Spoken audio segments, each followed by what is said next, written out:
Roses. There are not many gardens that I go into that we can't find a rose of some description in the garden. You can find the hybrid tea roses, you can find the floribundas, and this is a floribunda. This is one called Queen Elizabeth.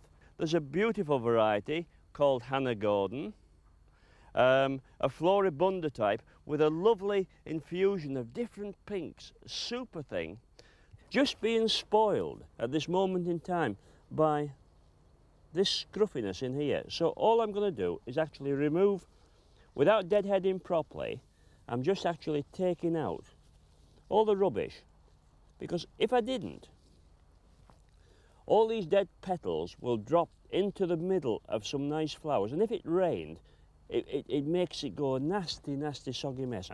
This one is going to drop. As you can see, it's going over very quickly, and this would just drop all over the bush and make it look an awful mess. So carefully I can nip that out. But within 10 days, if we look down the stem, the whole lot will have dropped. And then I'm not going to cut it now because I don't want to spoil the whole display, but in 10 days it wants taking back down to there, and it will bring out another shoot and grow from there and give us another lovely head, probably in 3 or 4 weeks' time. So to start with, I've just removed this nasty stuff out of the centre, and then it'll be taken back down to there with the secateurs, not now when the whole lot's dropping. I'd be proud to wear that as a buttonhole anytime. Hybrid teas are the specimen roses. Tatty petal. You can do that with roses, you can clean them up all the time. And that will go on flowering for 6 or 7 days. And the perfume from that is lovely. The red rose, yeah, I know it's the red rose of Lancashire and we're in Yorkshire, but this is one called Loving Memory, with a nice perfume as well. And that makes a tremendous head. 1 or 2 dead heads there that need to come off, and we shall have a go at them. I think we'll remove that one as well. And you'll find new growths coming from there and producing buds again in a few weeks' time. And so it goes on. Roses are a super garden plant, very, very good value.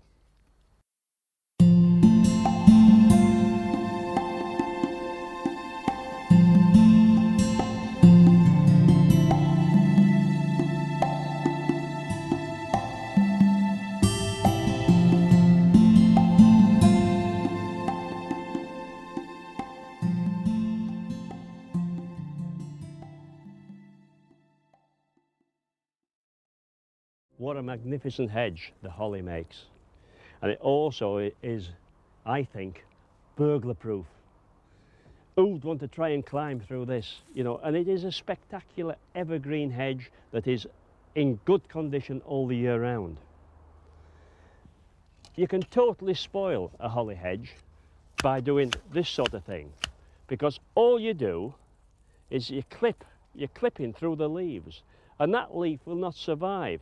And it'll eventually drop off and drop into the holly hedge and look a mess.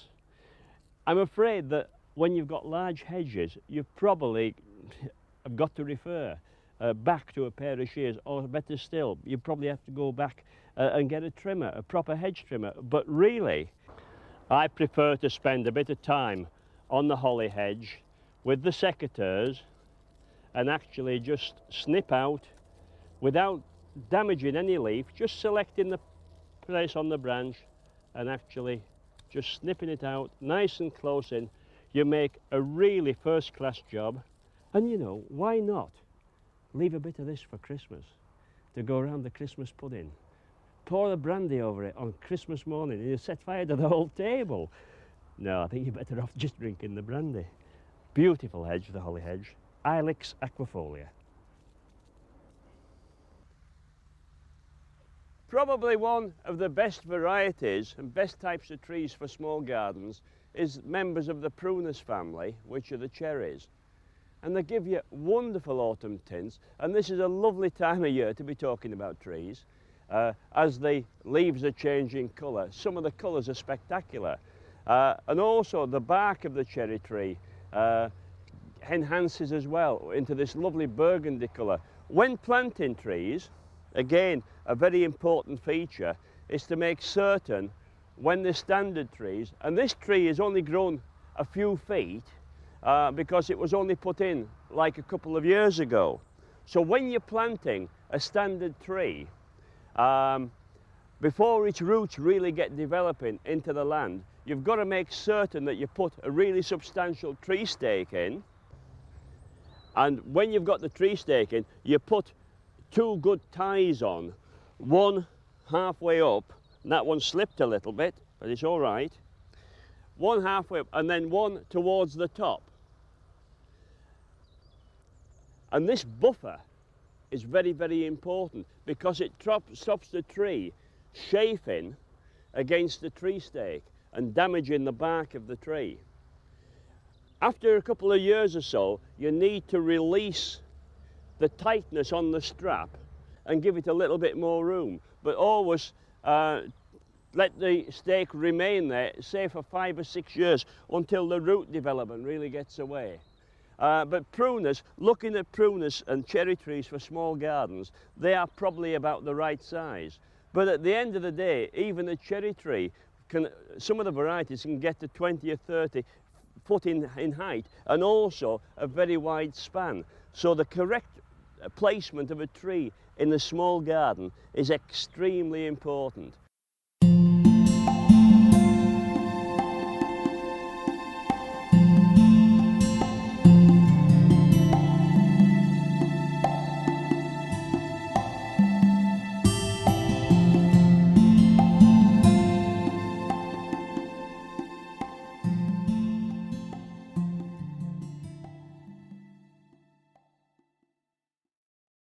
This is the traditional method of growing tomatoes, planted in the soil in the greenhouse border.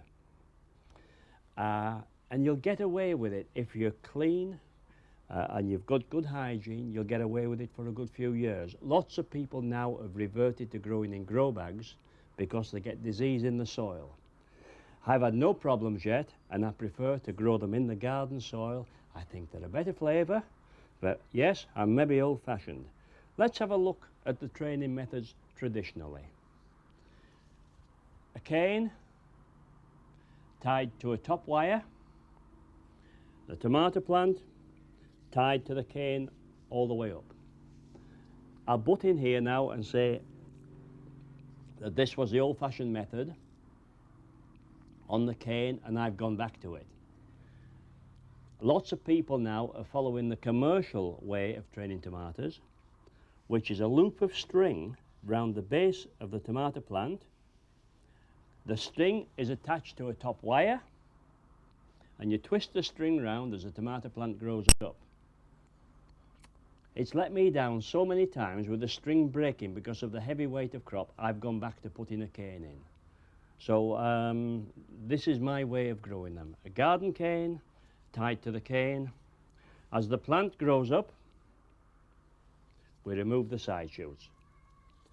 Little ones come in here. If you don't take them out, they sap the strength of the plant.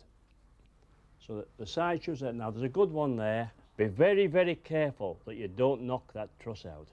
That's the flowers, and that's going to form the tomatoes. So be very careful with your fingers and thumbs that you don't knock him out. But that's the side shoot there between that axle, and get him out nice and clean. Another one there, look.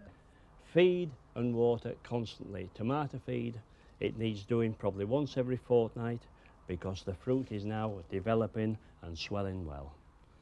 Plenty of sun, plenty of water, and plenty of fruit. We've got a tree growing here, and we've got another one about 12 feet away. And my idea is to make them both meet. We train the branches along until we get them meeting, then we chop the ends off.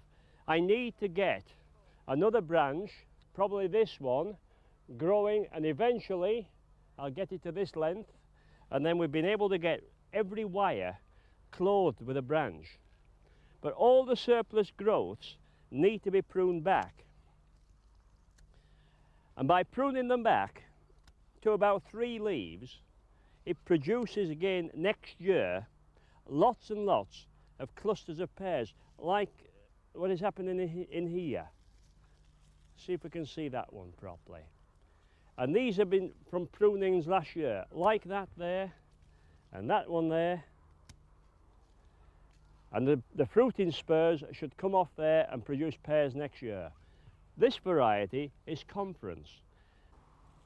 Oh, there's a nice shoot here. This is the formation of another branch that will go the full length of the wire, and we'll tie it in and train it all the way along, and then eventually pears will be hanging down all the way. They call this method the espalier system. They're not quite ready yet for the pruning job, but I hope we've been able to explain it okay. I'll just do a little bit more taking out there, and again, really on days like this, never let them dry out. What we're wanting from Conference pears is a pear about 4.5 to 5 inches long, full of juice. And the more juice we put into them, at the end of the day, the more juice we'll get out of them. But they're developing really well now, midway through July, and tonight I'll get some water on them.